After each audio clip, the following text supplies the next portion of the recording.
Today I'll be featuring another Jaguar on my channel. This is a rather interesting one here. This is a 1978 Jaguar XJS. Pre-HE model. And when I say it's an interesting car, I mean it is a very interesting car. We got a lot of things that have been changed from the factory on this. We'll just start with the HVAC system.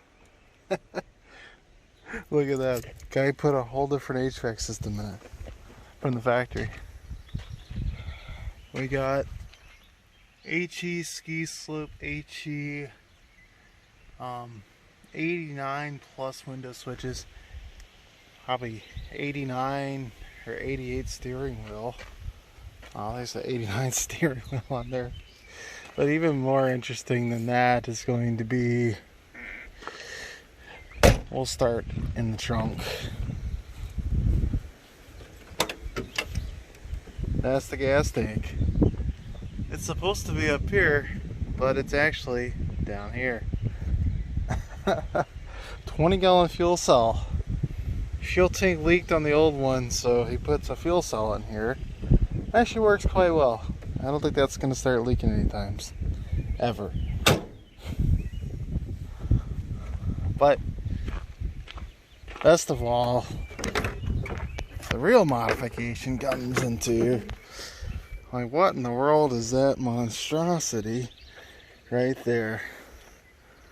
Other than a 350 Chevy V8 motor.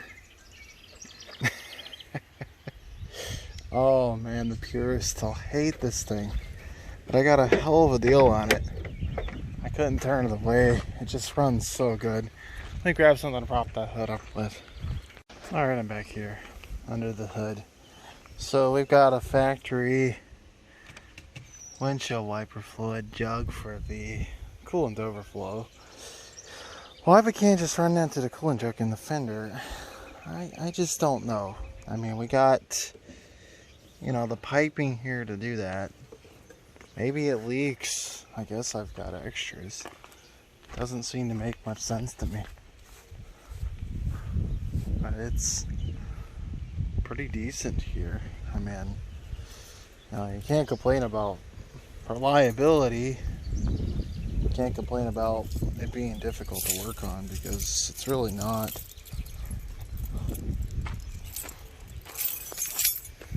Oh, let's start the old Mongrel up. You know, sometimes these swaps can be pretty cool. Sometimes they're just trash. I think this one's pretty cool. It pretty much saved the car from certain death. Made it into a reliable driver. I like how quickly it starts up.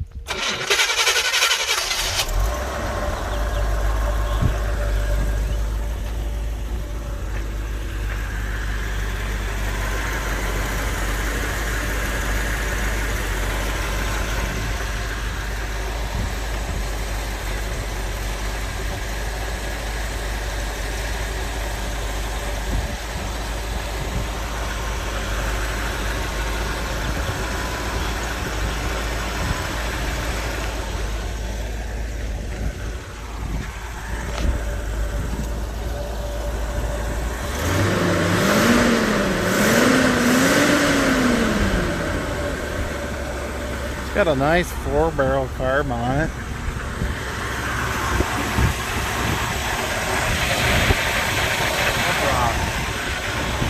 Can't get better than that. Well, I thought this would be an interesting video to record. I've got a load of junk in here. Came with a decent set of tires on it. I guess they're not terrible. They're cheap tires, but they work. Obviously, I would love to do something about this dash pad here. I mean, that just looks like shit. Surprisingly, my voltage gauge and my tachometer work. My oil pressure gauge works. My gas gauge is obviously not hooked up to that tank. My temp gauge doesn't work, and my speedometer apparently stopped working. I haven't looked into it, but he did claim it worked a short time ago. He says that this dash pad here did not flush all the way up with this HVAC system he has, so I had to push it forward a bit. I'm thinking about taking the dash pad out of my parts car and putting it in here so it's in a lot better shape. Look at these toggle switches. That turns on the vents. This turns on the hazards. This turns on a light.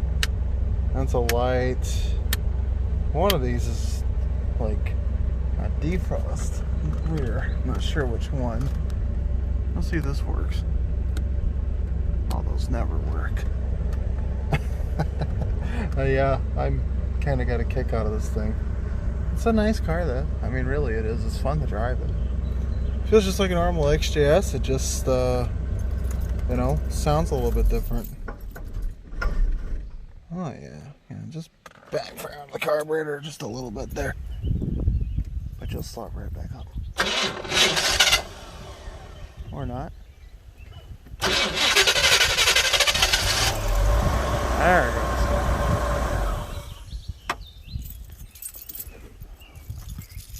Full adjustments in order. I'd say this 4-barrel on here might be a little bit overkill, but it does give it a lot more power while drastically reducing the gas mileage. It doesn't really provide any major improvements over the V12 as far as gas mileage goes. I think I got 14 miles per gallon driving this thing back. Previous owner says he averaged 12 in it. So, I mean, we're talking that's less than V12 gas mileage on the highway, so that part's a bummer. The ease of access to work on this thing, that's definitely good. I mean, it's a lot easier to get to a lot of parts. You know, your power steering pump's right there, your alternator's right over there, your water pump's right there. A lot of things that are easier to replace. This radiator shroud is actually a custom radiator shroud. I don't think I've seen one quite like that. My last small block swap was totally different than this. It came out of a mid-70s TPI Camaro. And fuel injection, you know, all those good things that this does not have. Well, I guess that makes this more simple. Maybe makes it better, maybe not. Got some cracks in my exhaust manifolds, but those things look pretty easy to get in and out of there. Man, it's, you know, someone went with a Jag and they kind of went back to the basics. I mean, the wiring isn't terrible, you know, if you look at, you know, just the stuff on here is, I mean, it could be a lot worse, honestly. Really, it could be a whole lot worse. And the car actually does run pretty damn decent. It does have working heat in it. It does not have working air conditioning in it. But, I mean, I got a slot to hook up my AC there. I do have a good core in here. And I do still have an evaporator. But I am missing a few bits and pieces for the air conditioning to work. It's a fun little car. You know, it was cheap and it's fun, and I just wanted something I could play around in. I got my XJ12, you know, ridiculously nice car. I'm afraid to even drive that thing out here because I don't want to get chips in the paint. This car, however, I mean, who gives a shit, you know? It's got a little rust here and there, you know, you got the dings here, you got a little rust down here, you got a little bubbling there. You got some paint chips off the hood. You know, it shows its age for a 44-year-old car. You know, you got rust there, missing trim piece here, Bondo right there, you know, rust down here. And all these floor pans in here have been replaced. Maybe I should look on the other side. There's not as much shit on that side. Oh yeah, look at that nice spot right there. I mean, you look at the floor pans You know, like I really did take a lot of time to replace this stuff. You know, this has been replaced and sealed in here with aircraft sealant. So they're not going anywhere. More solid than the factory pans. And the interior isn't too bad, or the seats wise. Still got my headliner in here. It's in good shape. That's almost a first. I never, ever get good headliners. But, you know, I mean, it's like you take a trade-off. You get a cheaper car you can have a lot of fun with that still has plenty of power. It's probably going to break down less often than the V12. Consume right around the same amount of gas. Gets you up to 60 miles an hour a lot faster. At the expense of knowing that, you know, you don't have your original engine, which is kind of a bummer. I do really love the V12, and I've spent a lot of my days the last couple years learning the V12, learning how to work on it and tune it, and I've saved several V12 cars. I've never ever once put one of these engines in myself. I bought them already swapped. I'm not ever going to, you know, destroy a good V12 and throw it in the garbage bin just to put a stupid Chevy engine in the car. I see no point in that. I'll never take one that just needs some work to run and do that. I fixed multiple V12 cars. I've saved them from being crushed. I think I deserve to have a little bit of fun with a car. And whoever doesn't agree with that, they can kiss my ass. It's not their car, it's my car, and I'm going to do what I want to do with my car. And that's always the way it's going to be. I don't care what people think. I like to enjoy my rides.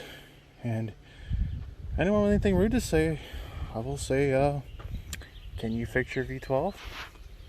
Can you literally replace just about any part that goes out on your V12? Because I tell you, I can replace 95% of stuff off the top of my head.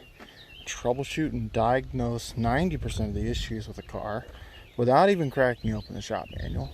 I got the shop manual. I can fix almost anything on a V12 versus most people can't. And I've got a V12 car, and then that engine will be staying in that car forever. And I see it's an opportunity for a Jaguar with rusted out floor pans, cracked up dashboard, rusted out gas tank, rusted out fenders, rusted out, just a lot of stuff rusted out in this car. For this car to have another life as a Chevy driven vehicle when it already has a GM transmission, I really don't see what the big harm is in that. It's a lot easier for a lot of people to work on.